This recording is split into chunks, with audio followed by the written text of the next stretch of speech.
ଆଜି ପିଲାମାନେ ଆଲୋଚନା କରିବା ଅଷ୍ଟମ ଶ୍ରେଣୀର ଇତିହାସ ପଞ୍ଚମ ଅଧ୍ୟାୟ ଭାରତରେ ଜାତୀୟତାବାଦୀ ଆନ୍ଦୋଳନ। କିଛି କ୍ୱେଶ୍ଚନ୍ ଆଲୋଚନା କରିବା, ପିଲାମାନଙ୍କୁ ପଚାରିବା, ଦେଖିବା କେମିତି ସେମାନେ ଉତ୍ତର ଦେଉଛନ୍ତି। 2 ନମ୍ବର କତିରୁ ଷ୍ଟାର୍ଟ କରିବା ପିଲାମାନେ। ସେ କହିଛି ଲାଲ ବାଲ ପାଲ କହିଲେ କ'ଣ ବୁଝ? ଲାଲ ବାଲ କହିଲେ କ'ଣ ବୁଝ ପିଲାମାନେ?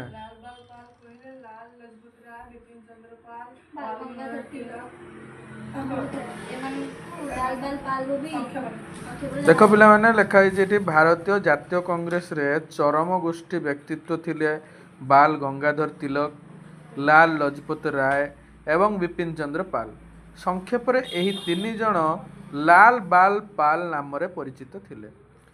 ସଠିକ୍ ଆନ୍ସରଟି ସମସ୍ତେ ମନେ ରଖିବ, ଶୁଣିବାକୁ ଚେଷ୍ଟା କରିବ। ଆଉ ଆନୁଆଲ ଏକ୍ଜାମ ଆସିଗଲାଣି, ତେଣୁକରି ପ୍ରିପାରେସନ୍ ହେବ।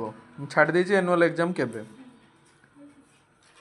କେଉଁ ବିଦେଶୀ ଲେଖକଙ୍କ ଦ୍ୱାରା ଭାରତୀୟ ଜାତୀୟତାବାଦୀ ଆନ୍ଦୋଳନ ପ୍ରଭାବିତ ହୋଇଥିଲା? ସାର୍ ୱିଲିୟମ ଜୋନ୍ସ, ପ୍ରଫେସର ମାକ୍ସ ମୁଲର ଆଉ ମୁନିୟର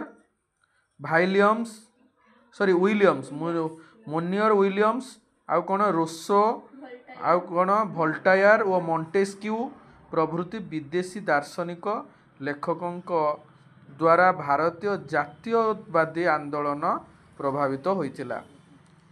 ଜାତୀୟ କଂଗ୍ରେସର କିଏ ପ୍ରଥମ ସଭାପତି ଥିଲେ? ଜାତୀୟ କଂଗ୍ରେସ 1885 ମସିହାରେ ପ୍ରତିଷ୍ଠା ହେଲା। ଏହାର ପ୍ରଥମ ସଭାପତି ଥିଲେ ବିଶିଷ୍ଟ ଆଇନଜୀବୀ ଉମେଶ ଚନ୍ଦ୍ର ବାନାର୍ଜୀ। ଜାତୀୟ କଂଗ୍ରେସର ପ୍ରଥମ ଅଧିବେଶନ କେବେ ଓ କେଉଁଠାରେ ବସିଥିଲା?